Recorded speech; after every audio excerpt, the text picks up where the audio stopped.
Hello guys, आपका स्वागत करता हूं मैं अपने यूट्यूब चैनल पर। और आज हम बात करने जा रहे हैं क्लास नाइन्थ के सब्जेक्ट लोकतांत्रिक राजनीति के वर्कशीट का। वर्कशीट नंबर 42 है, जिसका टॉपिक है न्यायपालिका। यह 10/10/2020 दिनांक का है। ठीक है, इसमें सबसे पहले आप विद्यार्थी का नाम लिखेंगे और शिक्षक का नाम। ठीक है, और हम बात करेंगे इसमें न्यायपालिका की।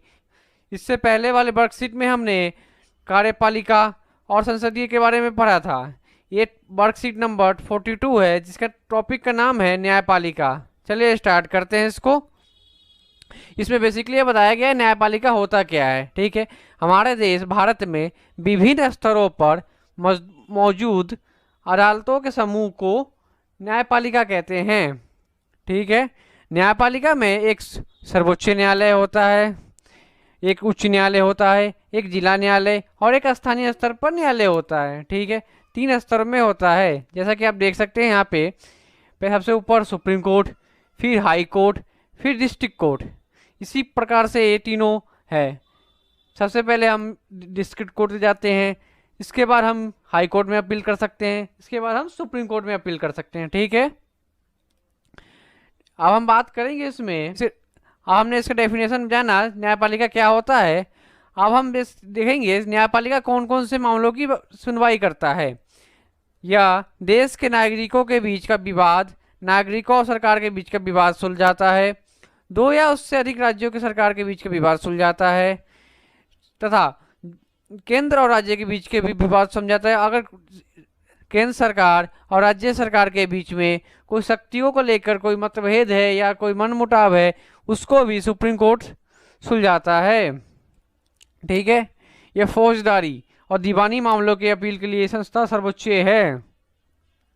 इसमें फौजदारी और दीवानी दोनों मामले सुने जाते हैं। यह उच्च न्यायालय के फैसलों के खिलाफ भी सुनवाई करता है।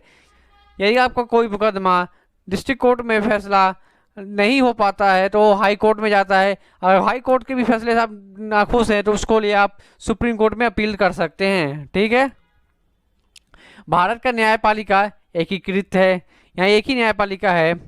भारत में न्यायपालिका की स्वतंत्रता संयुक्त राज्य अमेरिका से लिया गया है। ठीक है, अब हम बात करेंगे इसके न्यायपालिका को स्वतंत्र क्यों रखा गया है।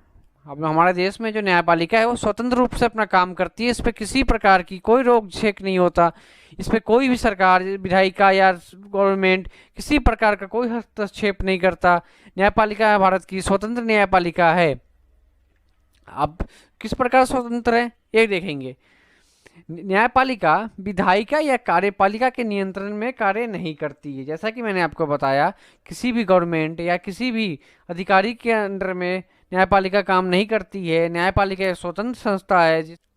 इसी वजह से सभी आधुनिक लोकतांत्रिक देशों में अदालतें विधायिका और कार्यपालिका के अधीन नहीं होती है। ठीक है, भारत के राष्ट्रपति देश के सर्वोच्च न्यायालय और उच्च न्यायालय के न्यायाधीशों की नियुक्ति करता है। जो भी देश में मुख्य न्यायाधीश है उनकी नियुक्ति भारत के राष्ट्रपति करते हैं।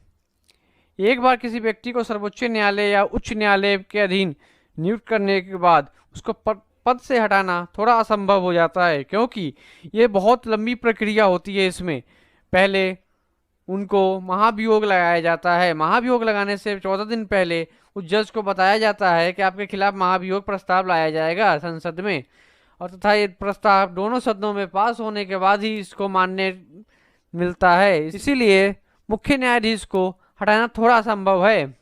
किसी भी न्यायाधीश को हटाने के लिए संसद के दोनों सदनों में अलग अलग 2/3 बहुमत की अविश्वास प्रस्ताव पारित होना चाहिए। ठीक है, अब हम बात करेंगे न्यायपालिका के बारे में, जो हमारे भारतीय संविधान में क्या लिखा हुआ है। सर्वोच्च न्यायालय और उच्च न्यायालय को देश के संविधान की व्याख्या करने का अधिकार है। जो भी संविधान में लिखा हुआ कानून है उसको व्याख्या करना सर्वोच्च न्यायालय का काम है। अगर न्यायपालिका को लगता है कि विधायिका का कोई कानून यानी विधायिका या कार्यपालिका ने कोई कानून बनाया हुआ है, अगर न्यायपालिका को ऐसा लगता है कि नहीं ये गलत है या इसमें कुछ दोष है, तो उसके कार्यवाही कर सकती है। ठीक है, या उस पर चर्चा कर सकती है या अमान्य घोषित भी कर सकती है। उसको कुछ भी कर सकती है उस कानून के साथ। इस तरह के किसी या कानून या या कार्यपालिका की कार्यवाही को चुनौती मिलती है तो सर्वोच्च न्यायालय उसकी संवैधानिक वैधता तय करता है। ठीक है, यह संसद के संविधान के मूलभूत सिद्धांतों में बदलाव नहीं कर सकती। ये न्यायपालिका सिर्फ सुझाव देती है। अगर कोई संविधान में कुछ कानून हटाने हैं या जोड़ने हैं, ये संसद तय करती है, न्यायपालिका नहीं करती। ठीक है, अब हम बात करेंगे न्यायपालिका और मौलिक अधिकार के बारे में। जैसे कि हम जानते हैं हमारे पास 6 मौलिक अधिकार है। ठीक है, अगर हमारे किसी भी मौलिक अधिकार का हनन होता है तो हम सीधे 6ठे मौलिक अधिकार के तहत यानी संवैधानिक उपचारों का अधिकार के तहत सीधा न्यायपालिका यानी सुप्रीम कोर्ट जा सकते हैं, जहां पे हमको अपने अपील करने का अधिकार होता है। देखते हैं इसमें क्या लिखा हुआ है। भारतीय न्यायपालिका नागरिकों से मौलिक अधिकारों को रक्षा करता है, यानी नागरिक अपने अधिकारों के उल्लंघन होने पर न्यायालय भी जा सकते हैं। ठीक है, हम इसके क्वेश्चंस पे आएंगे। क्वेश्चन में दिया हुआ है न्यायपालिका किसे कहते हैं, इनमें से कौन कौन से न्यायालय शामिल होते हैं। जैसा कि इसका पहला से ऊपर वाला लाइन में इसका आंसर दिया हुआ है, हमारे देश में विभिन्न स्तरों पर मौजूद अदालतों को सामूहिक रूप से न्यायपालिका कहा जाता है। न्यायपालिका में सर्वोच्च न्यायालय, राज्य के उच्च न्यायालय, जिला न्यायालय सम्मिलित होते हैं। जैसा कि आप देख सकते हैं इस फिगर में, से ऊपर सुप्रीम कोर्ट, फिर उसके नीचे हाई कोर्ट, फिर उसके नीचे डिस्ट्रिक्ट कोर्ट। ठीक है, हम इसका सेकंड क्वेश्चन देखेंगे। भारत के सर्वोच्च न्यायालय में कितने मामलों की सुनवाई होती है। ठीक है, इसका आंसर ऊपर ही दिया हुआ है। इस जितने भी पॉइंट दिए हुए हैं 5, इसका सेम 5 पॉइंट इसका आंसर होगा सेकंड का। ठीक है, अब हम थर्ड क्वेश्चन इसका देखेंगे। स्वतंत्र न्यायपालिका अपना काम कैसे करती है। न्यायपालिका अपने स्वतंत्र रूप से कैसे काम करती है, वो किसी के नियंत्रण में नहीं होती है।